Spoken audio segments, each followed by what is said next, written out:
So today I'm saying goodbye, and it's not gonna be easy, but it is absolutely necessary. Greetings everyone, my name is Nightshade. This is the Night Shift, a home for all things spooky, and today we're going to be saying goodbye. But before we do, I just wanted to say thank you all for having some patience with me the past couple of weeks. This time of year I get like really bummed out and really just depressed feeling, and very unmotivated to do anything at all. It's just, seasonal depression. It happens. It's very real, and it's not fun at all. So yeah, I do apologize for being gone for so long. I've just been in kind of a little funk lately, and it's not been easy by any stretch of the imagination. And I know I've been gone for a while, but I'm slowly pulling myself out of this funk, and we are going to be doing more regularly scheduled stuff. It's just, I had to take a little bit of a break. Sometimes if you're pulling yourself out of a funk, at least for creatives, it's like you got to work on something else, something different, something not this, which is what I've been doing. And that brings us to the topic of today's video. We are saying goodbye. And don't worry, I'm not going anywhere, but we are saying goodbye to my mask, this mask here. When we first started this channel, I was rocking the Red Angel mask and using that as my main mask, but I knew it was only going to be a temporary thing, and I needed something that would symbolize me and my brand, or whatever you want to call it.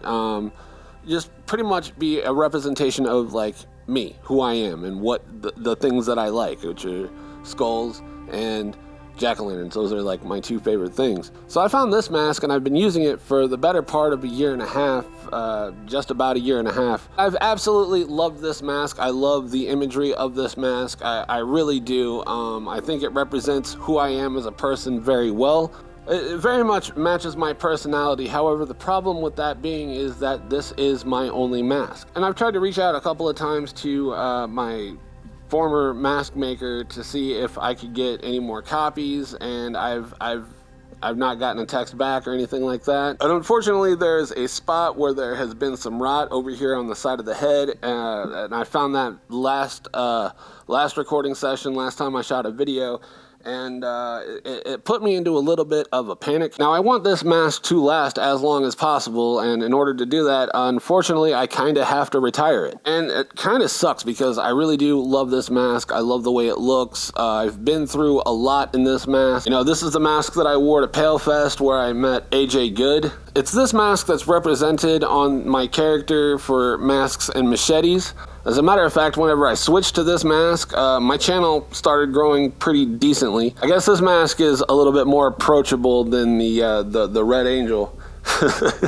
And it does suck that we are getting rid of this mask, but it's all for the life and longevity of this mask that I am retiring it. Once there's a little bit of rot on a mask, that's, pretty much it. Like, eventually it's all going to crumble, and you need to get it off your face, don't wear it anymore, and pretty much retire it and do the best you can to try to save it. So yeah, unfortunately we have to retire this so that I can keep this mask for as long as possible, as long as I possibly can, because I have a lot of sentimental value behind this mask. Like, this is a mask that is very important to me. Unfortunately, I have no way to get another copy of this mask, so yeah, I'm going to retire it so that way we can keep this for a long time. I'm actually going to replace Skull Mask here with this mask until I get my second my second angle for shooting set up. That's where all of my House of Masks and non-horror related masks are going to be displayed. So how I got myself out of my little emotional funk is I just started working on another mask, and I didn't film any of the process of it. It was just something for me to occupy my mind and start working on something, especially with a medium that I've never used before. Every time I've ever sculpted a mask, it was out of wet clay, not like plasticine or monster clay. So this time around, whenever it comes to mask making and sculpting, I used monster clay, which is like an oil-based clay. And it was my first time ever using it. Smoothing things out is a lot different. It's just a completely different material to use. It's different than I'm used to. And while I was out, you know, I was just working bit by bit, just whenever I had the energy or the want to work on the mask, I was working on the mask, and I finally finished it. So with all that being said, let me introduce you to the V2 of my mask. And now, it's not too dissimilar from the mask that I'm wearing now. However, I have done a few ergonomic tweaks to this that I wanted to fix with this. So the first thing that's different is the mouth. The mouth is actually open a lot wider, so you don't get to hear the every time that air catches the top two teeth of this. The top two teeth are much shorter on this one, so that way I can be more vocal and talk a little bit more clearly on the channel. Another plus to this mask is that it is sized to my face. So even though I don't have like a life cast, I did sculpt with all of my proportions measured out, so that way this would fit me extremely comfortably. You know, in the PaleFest video, I was complaining about this mask being too big, too large, and it is too large. Like right now, I have to wear a beanie underneath of it just to keep it up. I'm sure all of you have noticed in my videos that I constantly like keep pushing this mask up, and then I have to cut that out. Rather than holding one continuous conversation, I'm constantly pushing this mask up so that way it looks how it's supposed to look. This one shouldn't have that problem because it is measured to my face exactly. The nose is pushed out a little bit more just so like my schnoz can fit inside this mask. This one's kind of small and it kind of pushes my nose down. Another big plus is that this mask is made out of resin, so it doesn't lose its shape. There's a lot of times where I have to hold this mask in place because, you know, there are some times that the mask is like, it's sitting like this and then the mouth looks derpy as hell, so I have to wait before I can film.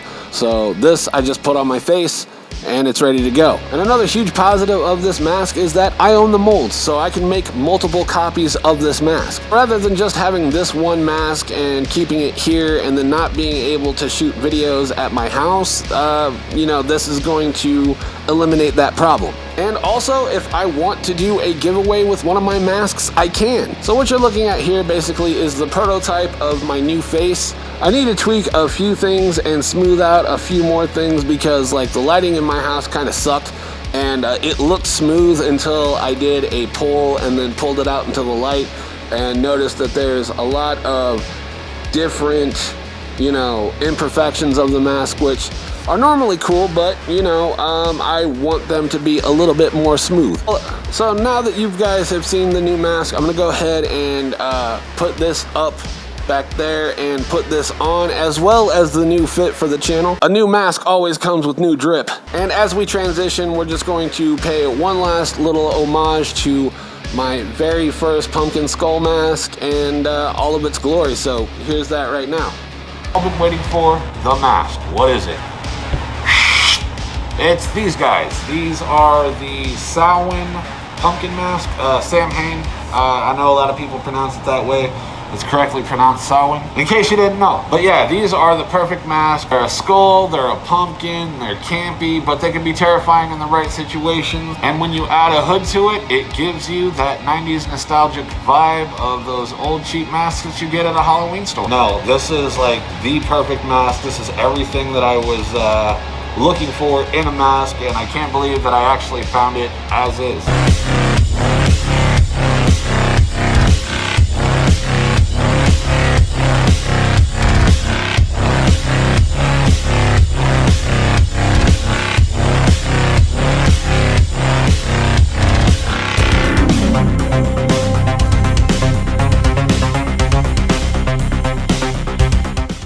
That mask will forever be in the background, and well, at least until we get the second angle. And yeah, this is the new mask going forward. And I know this mask is not too dissimilar from that one. I didn't want to park too far away from it. I mean, you know, like I said, I'm a Masks and Machetes character. I don't want Loke to have to update that card so soon. And you know, just I really like the concept of a pumpkin skull, so that's what we are doing. That's what this is always going to forever be, just some variant of a pumpkin skull.